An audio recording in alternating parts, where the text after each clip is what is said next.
Ah, sorry, na fiyon ko le kundu tayo, no?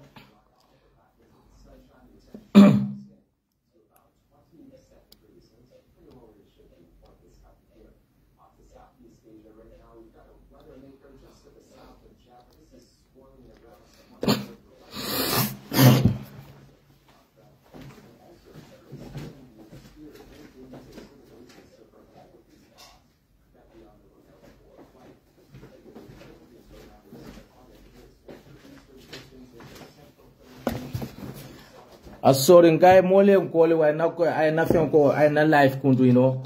ay na vi fion ko ay na Facebook live kundu ya nonsense o bismillah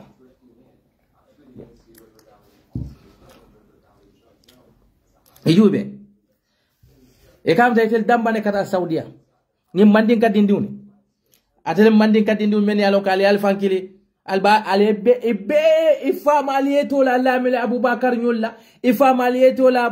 bukar nyolla ibe fanto fale abu hurayra abu fantankal ba wete liyamena ko wol mu woli tolati walla wol mu tolati ibe abu itol fon yi jukta walla mental slavery concord them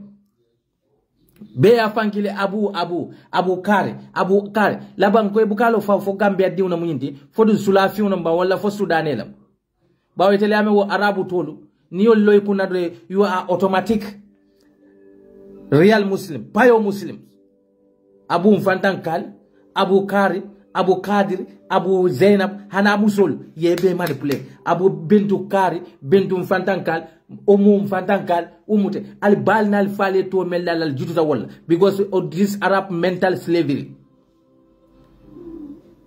until we are proud who we are because my father is a pure morphium, Mbama is a pure morphium, and I believe my tradition. And I believe the name they also give me because name mamoke misilimeti. Moto bi dajang ebe arabol jeleja Abdullah Sadiq ebe ja ebe dolo kabo be buli ba hurubatla to mamoke misilimeti de. Adamadi mu daji ko walakin ko ala kila sallallahu alaihi wasallam kale ko inna Allahu la yanzuru ila wujuhukum ولا إن الله لا ينظر إلى وجوهكم ولا أجسامكم ولكن ينظر إلى قلوبكم وأعمالكم ala buka mola nyada bale jube ala buka mola nyada nyinya jube ala buka mola balola nyinya jube ala kela mona jube ila isiso kono be nyame anila baroli kamenke baral sonno mol kono be findin fek hanali al fankile abu hurayra lela o malke misil me kendeti al stop alladina nyaton kol manke malaikati dun tekke no la malaikati ala men fo wala mol dura wala al ulama warasatul anbiya lonnal wala mo nabiy mol josato ba lonnal men yalo ko kila nabiy mol la jikota an nene ma moy ko kila kon tata nga pere nga king karle endos ntata mansa karle endos ntata nimmansa karle be do kola nko momo ni afrika mansal kadiya dina nyaton kol mo la dino korosi Africa man sole mo kurun leti mo jawol lamu. They are wicked people. They are criminals. So as a pio Muslim, omo sifale ni manyana ku kenola. Bara be borla president be dawda imam ratib kili al supreme islam council la nyaton ko kilina president be borla dawda. President be mola banko bela na flo ka wala ci kay ka dunda la sansol kunna ni betala al ni kata nyin to men bela ting ibe dawda jomale al bula bula le noma Senegal Gambia muslimol jikobe Senegal le different dino so to katambintella bari momo ison tamen nadro biye bebu nyela dino kam ite moy le be politician castigate la bara telu ikam da Gambia la mo se kon Saudi Arabia kila malo kila ya mojo le jita na bankoka o benim famma selendo nimme arabu kandi moy dro ibe nyoto la sek docteur dana ameta ite mol fon tolo na iba ma si tola la min la le melo iba ma si tola Abdullah la melo momo sek docteur ite le ama arabu kawni dal bawo alkiyama kito be kala arabu kan le kam da ko tata jele nata nde believe tan mandi ka ba la pam because ala yen da wole kamma ala yen dale kanke mandin kote so UDP albengi menke kanteng atolu atel men yal fankile alu sunna la aliyama atel ni mo kilo le kanne ka fo mo le ko banko alinga unite we are one people how can we be one people you are always throwing nonsense against others bara ben kadi amatel mandin kadi ndule momo yala stupidness yela post ke yente esa jawla tagge ko teke mbekuma fole bo foruni ala la NPP support de badnali amira kon tolu ntelbe UDP support kane mandin kadin kurunal kal nyatili ka fal fo mandin kake mandin koti tuma juma la kita problem oti fontellem fanda kake mandin koti ba ne mandin ko if support Gambia ko is a tribalism. The others can do it's not a problem. You can call them patriotics, but Mandinkas do it. It's tribalism because you try to fool our people. You know, ibe diamulato moment fan yalo ibe diamulato ko membe caring Gambia kono itel tafula ni te afoto lebe fulana. Let's stop tribalism. Let's stop. We are one people. When do they know that we are one people?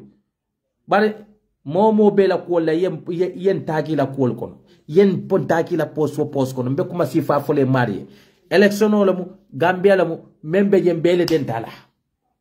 nin Cairo beje mbele den dala nin Koro beje mbele den dala. Why should I be angry? President Barrow can now be in Tafana. It's none of my business. What I'm doing, mtenga ajele ko mbe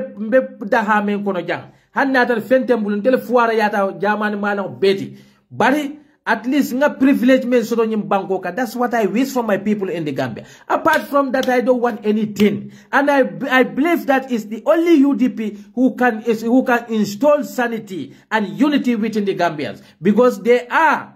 the victims in the Gambia. But the non-victims and the perpetrators coming together, they are telling us, let us be united. And they don't want to see the justice. And they know that the president that they are defending, he is not going to serve justice for our victims.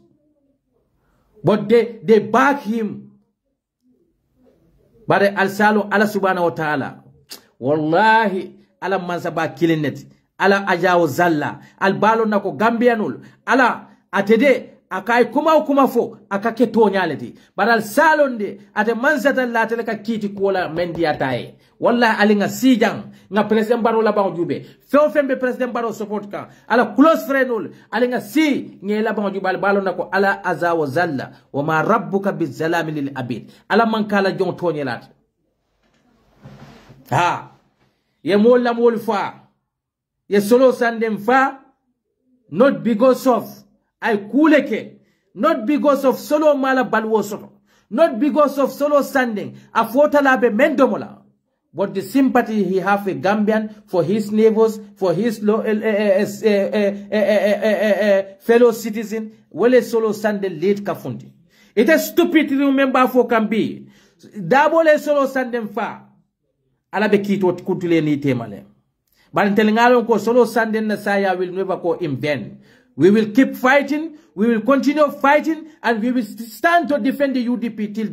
till Nalia Miracle. This is the end of the UDP. You are joking. And the President Barrow will never see peace in that country. We tell you that.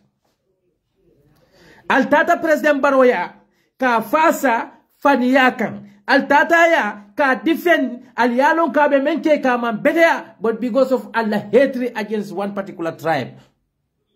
Allah de. Mansa ba killing, mansa killing kong, atilim manso fananta konye ko alayhi shallahu bi ahkamil hakimina. Wallahi atilim kiti lal beto kiti tilindoti. Ado akole ko ma rabbuka bizalami lil abid. Abu kala jong tonye. Fode ya ayatar ko, ala ka son tonye rola. Gambia diune albe kujelal nyala me yalon ko, mbebe ni misalala.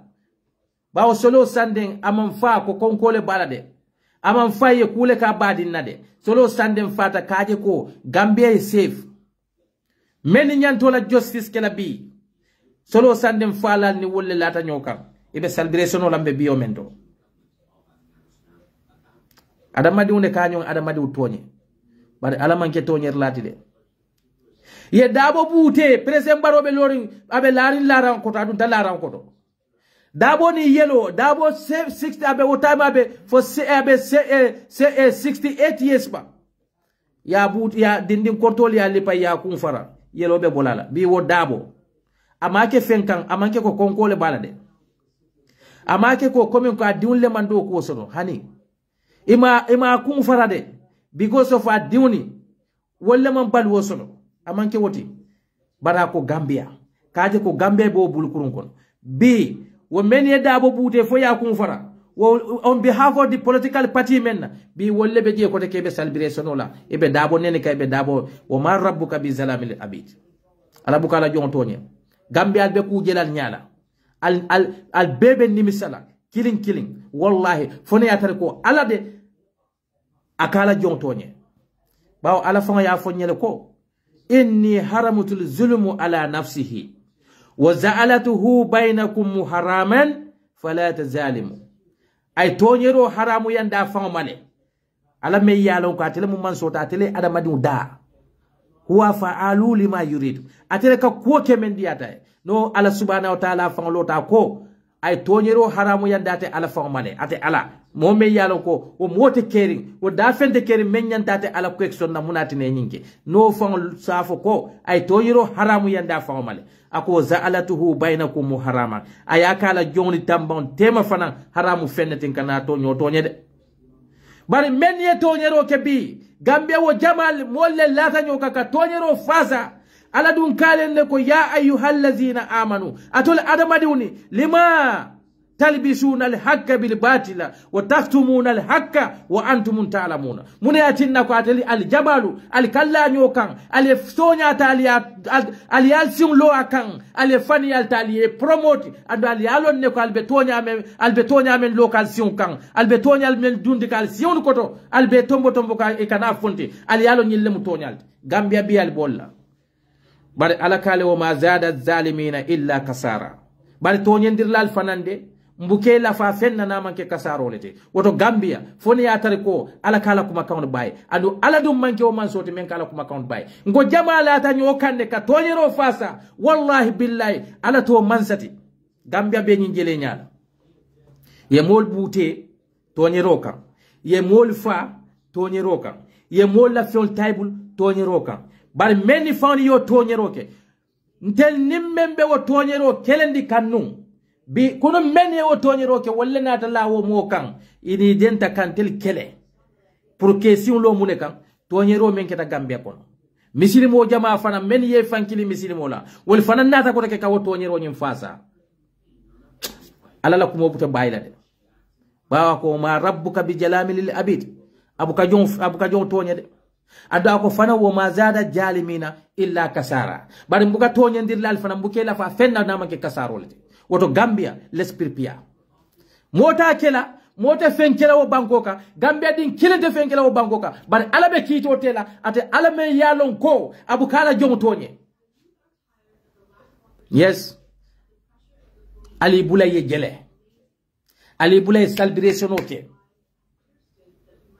who laughed the best who laughed the last laughed the best bawo kila sallallahu alaihi wasallam ya fanye ko wala tabakhadu wala tadabaru alkananyo kamfande wala tadabaru alkananyo dabari wala tanajasu alkana kenyo kaja filalti ne aje ko akon kananyo kon nan teya ka adamadi musamba fende ka me yalon ko ite fona man toro be talla wala kono bi wala be dundi Gambia kono be dunna man toro kono ndi woni be dunna kono mamari un men bene be dunna kono katu munekita wo banko me yalo ko almost 85% or 80% of the population misilimo le muyti wo misilimo ala ko ngana tonyero ke kada tonyero haramu yandim male wo misilimo le kafta nyoma be tonyero fasa ka wo banko ka albe ku tabal fasa ka me yalo ko ala ya be a bele haramu yande misilimo kendo manyana kake bar Gambia me ye fankili misilimo la bi koy bole fasa ka bawo folo kila ya folo ko sallallahu alaihi wasallam ako ayatul munafiq salasa nafiko taman sero jika sabalmo jika folo mo muneti wala mu idha hadasa kazzaba nanda fiko ya dayele dron aka faniyale bonda da kono NPP nata ye faniyale fo ilota faniyale kan barin kanamira ko kurun kafo fanan buka sembo soto fira awna la mansa kunda tata la sembo soto kuriyale kan ye sembo soto faniyale kan ye sembo soto ikata kafo me yalo ko yamira ko ite defeat nola bari ala nata mo bondate fanko no men nata la mansa ya kasara walakin bin Musa nata ka geleta la jutu tala ako Musa e ko Musa kay ko ala lenki kana ay Musa jube kay ko alam rabbika fina walidan wala bistu fina min umurika sinin fa'alata kallati fa'alata wa anta min al-kafirin aka nyesu telete Musa ita tanna mansa ya kono janne nge balundi da mansa ya kono tele balundi nge fembe ke Musa ye mo fa ye kuriya ke borta ita ta madiyanna e kamurun kanna e ka fonye ko nte tele nata alale kinte kam Musa kay ko yemen fo Musa kay ko kala fa'alatuha wa ijan ana min ad-dallin akaye men fo tonya la fo de Fir'auna de akaye tonya nkulute la mansa ya koto Fir'auna nga kuriya ke jang wotu mombe filibante yalla kono bar alale kanda baraye mun fo Fir'auna akaye tilika nemata munnu ya alayya an abaddati bani Israil akaye ko nemo me kafo balundiro me kafo ko itelente balundi akaye Fir'auna e mante balundi de mbadi woni baluta wolle kono Musa Fir'auna kuriya beke fola ba ka fala mole ko ana rabbukumul a'la ndele malla alati man soto na man ken teleti nde Fir'auna fente fo sembo men ala ya diala ay toñerol ke bar birin alata paleta kasara la ay akasara fanka solla ana la mol be tunendi walakin lonnal ko birin Fir'auna tata fa afisalita saya bena kan tembo menna ay munafo amantum billahi amanna bihi bani Israil akoy kon limaniyata fewna bani Israil ko wala Musa na la mo limaniyata Mario menna bare he alala toñerote labanna jona jannabe ala to fula dala saya ya ma bawo ne atara tubita wodula to Fir'auna stano arjanna bare torano mella la jonika ay torano mella ala madunika ay toñero men fasa ala te sonna wala Gambia di unal kafta nyomal jamali albe toñero fasa ka wo banko ka ye mol bute ye toñele ye bute la hakoka ye loya dabo nyol soron ya bute fo ya kun fara la min dombon diba fata wole kono amanke ko konkole bela amanke ko tata ge purila molle amanke ko tata ge be place le ni ke diwne bari ko banko be marale bulo men kono amanyantar la wo kono la ndombo ndiba almutala ne almunne manen kafar kelay wala ketala saya nyati amambo saya nyin kono ay wo sasa nyin kono femi pita amambo sasa nyin kono la maro mambo sasa nyin kono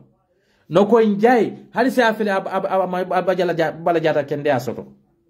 fatu kamara hani sa afile abala jata kende asoto ajisu kayda banyul ifele hani sini ba sasa kono lare bar men yo kela bi wolle be celebration la Gambia bankoka wallahi billahi tallahi alaman ko manzoti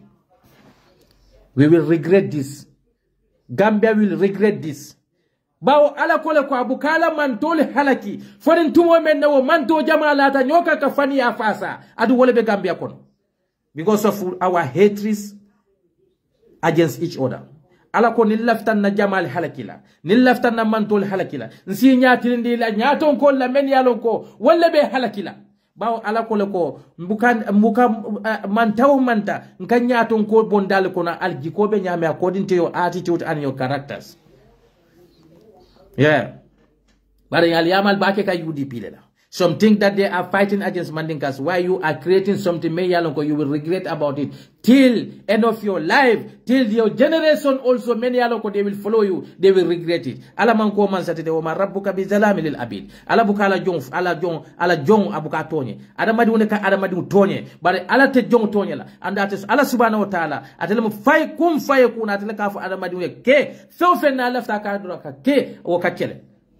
Nyaje ala ko lakade karrabuna bani adama nga adamadi bunya len tele nga adamadi bunya walakin ye dafe wo dafe ngi dunya kono ala le wala bu ala adamadi wo bunya ndi katamba bela amanda wota da kay ko o faddalnahum ala kaseeran mimma kalakina tafdila nga adamadi wo faram fisiyandi dafe wo dafe ni yalo na dafe kono ala adamadi wo ta ya fisamanten diate wallahi wo ala la wo marsandiso e katulu wolela ko sembole bebulu bari alay kawinne ko la hawla wala quwwata illa billah sembete joye norte joye namanke ala dambannete adu ala ko enne ko saya me yalo be nyina ringala wallahi be murlate ala kanne bari adi tedanna mur wala de akoy ko fayuna biukum bima kuntum ta'maluna abe natindiro kile fewfe itele ya difendi nyin dunya kono fewfe itele ya fasa nyin dunya kono ala babe natile nyi alkiamalolun adu wo saya nyin te baylade bawo lonnal kafole al qabru huwa fi dar li kulli bani adam kaburol mu adama do bela kordati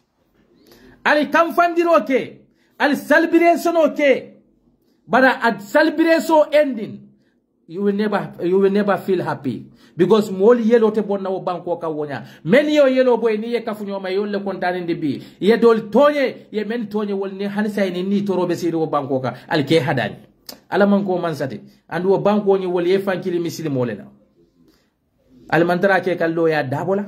al mantara ke kallan dombon dibala al mantara ke kan femi pitala al bake kal fonde la bawo ala de wo buka jon tuje ye few fenka be jola wala la kana miskala jarrati hanna kita jaje ke so la yiral let's go al president baro salbireti de bar president baro nanya ndel be yo lonne bawo anata system la me yalo ko ala fa man la fala kila man la fala walakin ni nganda dina nyato gol jube wato dolon kijo kam fara ngaki giso kan demin hakke ala memfo itel kam memfo tele la kawandol to ani be men ke kambi yete mul jube ba bawo folo ni akila ko sallallahu alaihi wasallam ayatul munafiq salasa nafiko taman sero kusaba be nafiko bala niyaje doron ibalu nal ko ni munafiko lete adum be ngalo ne nafikiya be jaw yari nyame ala ko innal munafiqina fi darki asfal minan nar walan tazida lahu nasira nafiqul betel be talla jahannama dumala gol be jahannama dumala o mo bala falete salila sunna jakabola ite tari sali balo kafirol be dumala yalo mu ku jaw balete walakin nako birin ala ko kila ko ayatul munafiq salasa nafiko taman seri sababe kede niaje mula nafiko lam wala mu ku folo menti wala mu ida hadasa kazzaba na diam tadro aka faniya lefo npp lota wo faniya folo ila loka keta wala folo bari telle nata ko moliye ko itel nata ka president baro fasa ala development agenda la wala mu Baro Youth for National Development. Iyole forme yake NPPT. Wuli ya formole ko ebe gadina taworo lola ejamen taworo lola ebe gadina kemele lola sawosa. Be fosandi lulo banda taki e make wote tonta keta munati eteta banko kasara lawte bawo etelle nyi deti politiko kamfal keta politiko ko etelle abe natindi. Nafiki yale o ko sinye. Fulanjaw kila sallallahu alaihi wasallam ko wala mu ija wa'ada kallafa wala mu ko na mari ye lahidi ku men fana na be lahido nyin tinyalal president baro atele ni mol lahidi ta sanji sabo nyin tinya bari ka mune foye loya dabo le kaya tinya bar loya dabo te baro te lola ala subhanahu wa ta'ala nyana bawo ala ko momo ila lahido abe nyin kala alkiyama lolun adu baro te lola alkiyama lolun aka fo ala ko yalo neaje nganyinke because of dabo le njamarala bawo dabo hanni dabo le ya yamarala dabo bala police men soto la woto bari ate baro atele be biggest consequence tamandla bawo ala ko enne ko yawma la tajiru waziratul wizra al ukhra alkiyama lolun na mote mola duno dunilay kalle ko nganyinke wo karla woduno ite wala la wo yebula wala woduno hani fira awna be hani iblisa alkamalulu na be banna wala le ba iblisa kallu ala mantol nyaata la ka fa ko falata lumuni walumu anfusakum alkanante tonya la alfantonya woto ning ayata ko wo be banda wala gambia diwne hani tay la tanyo ka tonyero kan ye tonyandir la fasa wallahi man tara fo kan telebe kukela ma fo ko gambia dinne be kukela bar ala be kukela je kato ala de wo kole ko ma rabbuka bi zalami lil abid abu kala jontoni nim muslime jamal tata ala dun ko mbuka na mantoli halaki mbuka na jone halaki fotu intumo menna ila nyaton ko ni lam jama kafta nyoma ikata tonyiro fa salalti bi gambia muslimol allota ye loya da bo tonyile gambia ko ne ya lipa kunto ya kun farabi al kajelaka amanke ko ata da balule nyini amanke ko ata da fenne nyini bari ye tawnte ya leke ala fan ko men nako man katala nafsi mutaamidan fajajaahu jahannam momo e mo fa tawnte ya ko misilimo e jomu jahannam balet ya la mo le fa funtita ya muta ya soro ya bute fo keba koto sanji tawro wala keba ya bute ya fo yelo ka bongala ya sindi prisino kono almost karsay be dindim mal balol men yalon ko wol fam malo ko kunu mune be kere e ka funti kanene gambia ko muslime banko le muyti men ye solo sandem fa bi solo sandem fa la le woni wo muslimo le kafuta nyoka etata yo president tay ya bak pour il afta ke si on lo kitolika ye ki be si on lo la kitolika dunia janne bade alkiyama man sembo soro bawo ala ko enne ko lungu benala ite man sembo soro nte man sembo soro al mulku lillahi man saya be abe ala subhanahu wa ta'ala dambane wolu man sata kere na man ka dambane huwa malikul mulk wolu ngatele mu man sakiyol be la man sati gambia muslime jamaa kafo al yal fankile muslime wol bila christian do muslime bu allah ta nyokal ko al be president fasala katun ale konnante ya soto dolle katun atel man lafi dolle la katun atel lafta la le dolle la ni kuyaje bar wol mel la li kuya al lafta wojela atel la ni kuyabe tambila walla katun ala de abukala jontonya bawo ala yaful wama zada jalimina illa kasara mbukanna tonyen dirlali mbuke la fa fenkan namanke ke la fa kasaro dambannela ala la tumkumo wote boyla fone ya tari ko man tonyero le fa sa gambia kono gambia diuni ala ko akala man tole halaki min tumo men nako e jamala ta nyoka ka tonyero fasa wala be gambia kono ale nga singa adama baro la ban jube nga gambia diun la ban jube foni aya tari ko wa ala abukala kumo kanta ala dun ne tala kumo boyndi al adena tala kumo boyla wallahi billahi anen tala kumo boyla al jelede al celebration oke bari gambia di usi fa leftano to ko tumbo gambia di umbe fa la timu to ko tumbo konko si gambia di umuta jang gambia di sinake criminal bankoti me yalo ko mo bebe labana private security de dale la korda ko wa fada tare alaman ko man soti allah ta jokale to nyero le fa sal be jele kan al be dol hadani kan ala koy ko ala allah hadani ro enjoy bari wati kuntun dindamu alaman ko man soti. Lawyer Hussein Dabo, nothing will happen to this man. And the UDP supporters, we are proud to defend the truth. And I don't see UDP as a loser. We are the winner because we defend the truth. And that truth, God will reward us. I'm proud to be UDP. And I will continue to be UDP because I believe and I'm following the UDP. I'm supporting the UDP based on the truth. And this truth, whether UDP win the election at my present or my absent, I will be proud wherever I am that I defend the truth. And that truth, Allah lembula will defend that because Allah koloko wama kalaka samawati wal arda illa bil haqq. Man sawni banko da fenka manama ke tonyalete. Wato ninte fata fo jadnim betar la UDP. Kombe support ka tonyaleka. I never lose the election. I only lose that war, but I never lose the fight. And I know that I will get my reward after this life. Adamadi ya ntenga fenso de jamba. UDP win taba. UDP ma win ba. I don't lose nothing because ngalonko mbe kemeng keleka mbe tonyale keleka na molbe life men ko na malafi wolela na molbe system be la health condition be nyame malafi wolla na molla living condition malafi wolla na president ben na fulole tinyaka ala dun ko nyele ko la taakulu amwalakum bainakum bil batila inma yaakuluna fi butunihim nara al kanani wala na fulodo mo batare yakono al kanani wala nafulo do ko sembole benna munakin nyinakin nako benna president keleka ma kele ko malla fi barola as pazen amanke ko be fende nyin ka Gambia man sakunda ma education so to work in the government. I don't need anything from the Gambian government because I don't have any educational background, any qualification to work in the government, but I want the best. Ngamen soto jang komin kila men fo sallallahu alaihi wasallam la yu'minu ahadukum hatta yuhibbu li akihi ma yuhibbu li nafsihi al dokiri na liman ya de timmanola fo ye kan roke ibadi ye fewna ye men kanu ye ja walakin na kon dun tanyin stroke lo kono kato kon diwni be janne ibu ke mira ni be tela be men domola ndiwni be janne be taka good school leto ndiwni be janne men ya lon ko they have every privilege ifa ma mambo nyim banko ka itel wuluta jabari ifa mo fure itel mo fure. If those people can give me such kind of privilege, if German can give my children to such, if German can give such kind of privilege to my children, why should I not defend such kind of, or why should I not wish such kind of privilege to my the children in my country? Well, don't join in the UDP. I will never regret to join in the UDP, and I'm proud to join in the UDP, and I'm proud to defend the UDP, and I believe we don't lose this battle. Only even though Dabo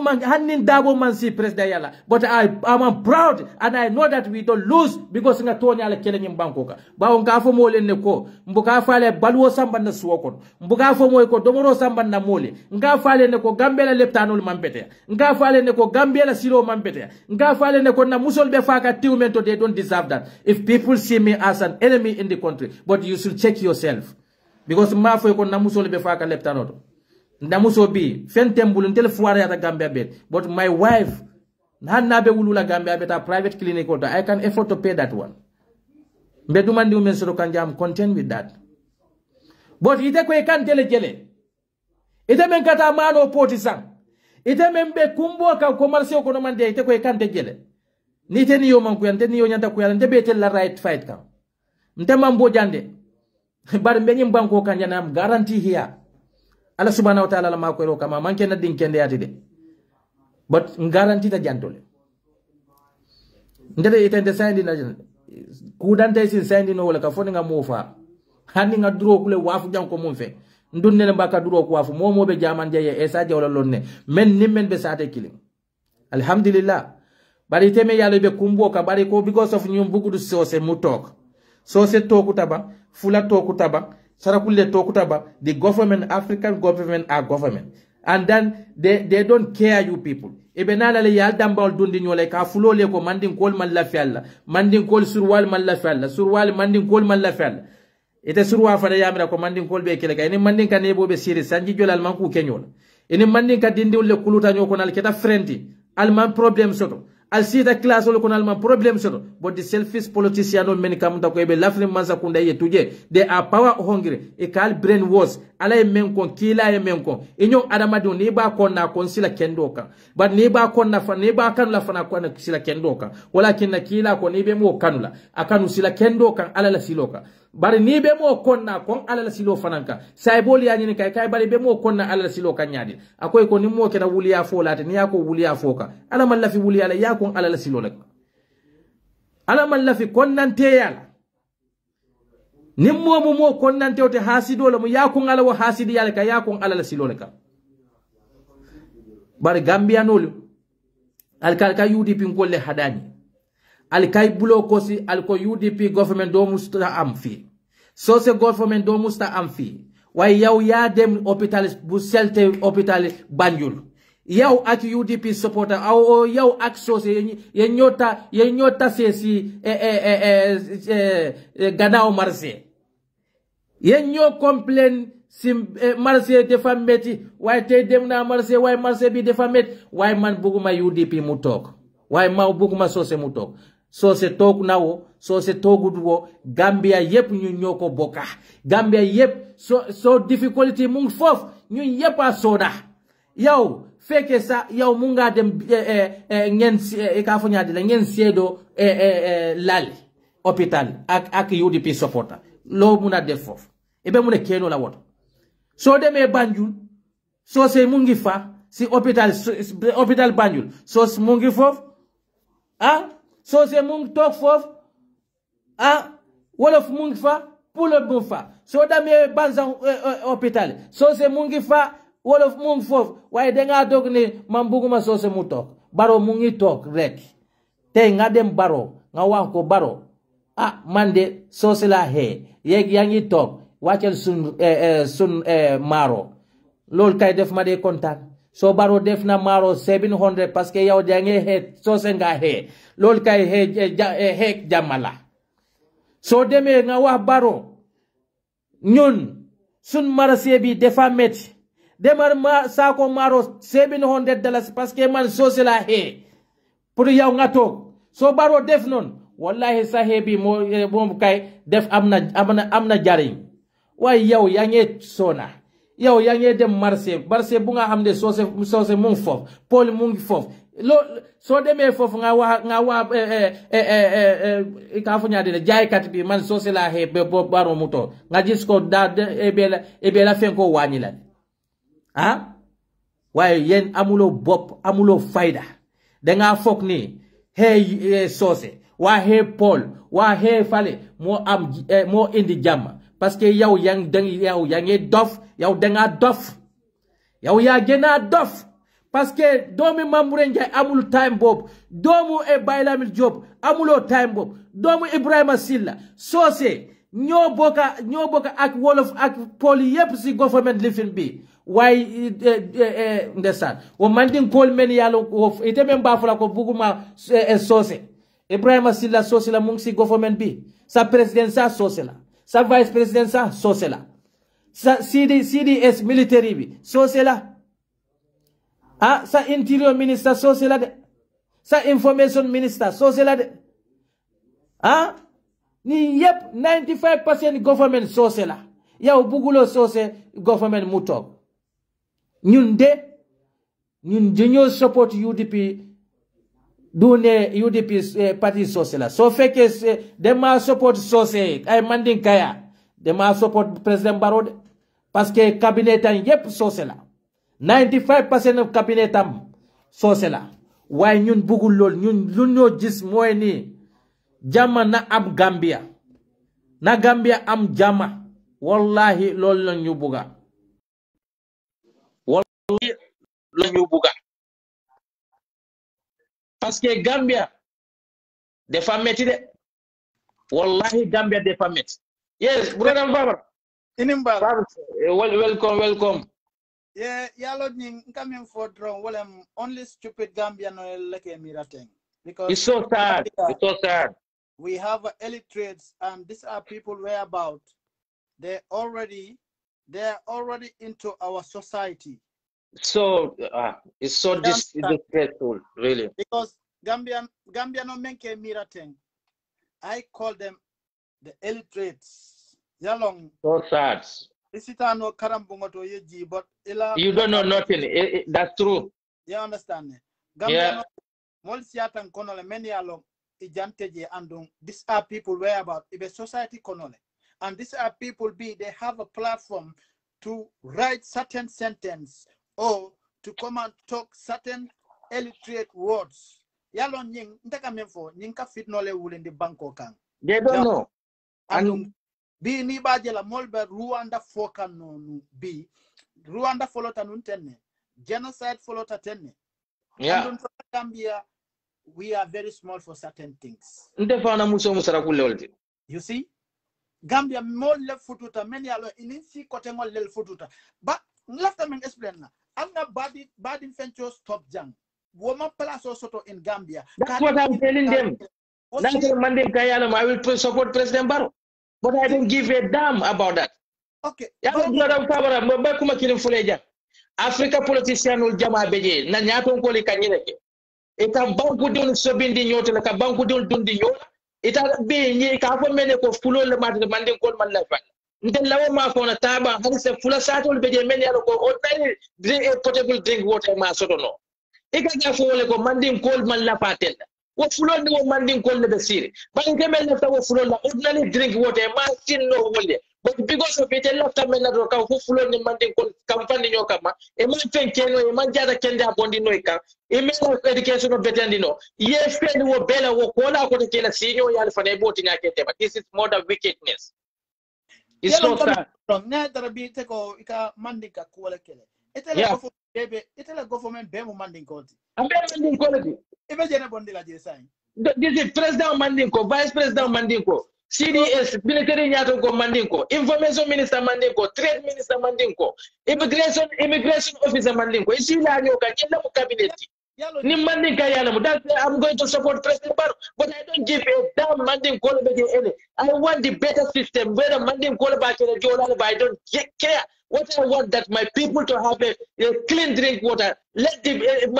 phone die. Na jana kenda na musol be faka ndame Mandinka damo mantar faka ke siyo be faka tiuto je. That's what we want to change. Ala kumo fango. Nina kumo fango. Ayala masa fango nen kumo konole. Malon faya kumo kolone.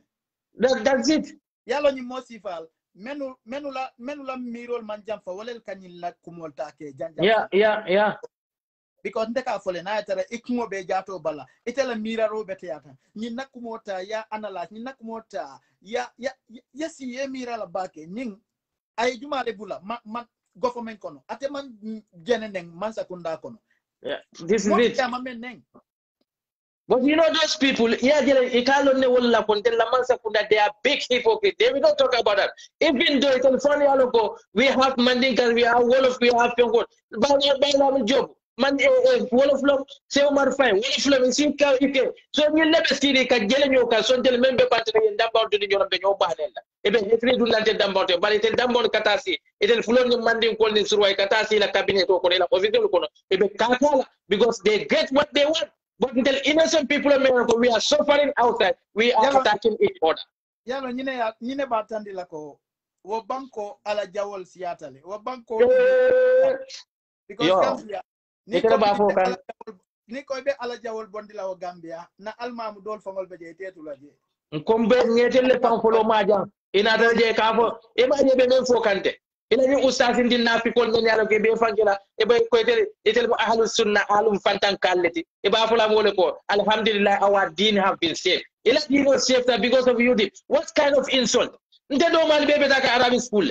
men be siri de la classe ko de kam en kawandi kam en karal won be UDP diun le be te banage e ko arabic school jo male bi e be ta arabic school jo male man UDP diu tadam e kam le ka mole ko alhamdulillah our deen have been saved. No, but we go commanding at the Ustaz. Namra Utadlem. Nyom die sometimes from Gonia Miran la Cola, Nike Miran la Cola, Missing me for a paper da Cola again. Gambia Dina Jato Godol Nike Miran la Cola.